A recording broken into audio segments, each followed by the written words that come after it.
Is the U.S. shift from a manufacturing and production-based economy to a service economy a concern to you and or a security issue for our country? And if so, what do we do to resolve that? Is the shift from a manufacturing economy to a service economy a concern about national security? A concern to and or a national security concern. Well, can you explain to me why you think it would be a national security concern? I think I know where you're going, but can you explain it?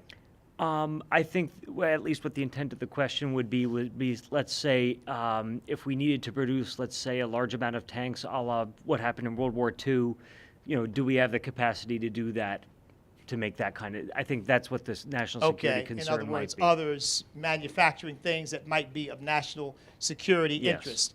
And your question is, how would I resolve these problems? Or do you think it's an issue, and if so, how to resolve it? Yeah, I think the loss of our manufacturing base is clearly an issue, and I think that we could regain a lot of our manufacturing base if we would allow repatriated profits to come into our country without taxing them, if we would lower the corporate tax rate, if we would stop double taxing people, taxing them on corporate earnings and then taxing them on their personal earnings as well. I think we just got to lower the corporate tax rate. Now, I've heard different numbers bandied about, but I'll tell you something. I am a fair tax proponent. I believe in the fair tax because I think that we need to just get the IRS out of our hair and off of our backs. And I think we'd all be better off. The fair tax is something that I think could be implemented with a pilot project. Maybe Virginia could be that pilot, and we could have a chance to tweak it, make sure that it's revenue neutral, as the theory suggests that it is, so that, in other words, we don't lose any revenue.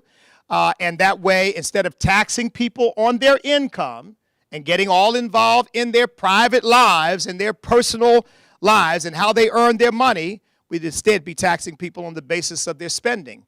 And, of course, if you're familiar with the fair tax, you know that there are provisions for making sure that it's not regressive by providing for rebates for food and basic food and clothing and that sort of thing for poor people. So I think that doing that would give us an opportunity to rebuild our manufacturing base.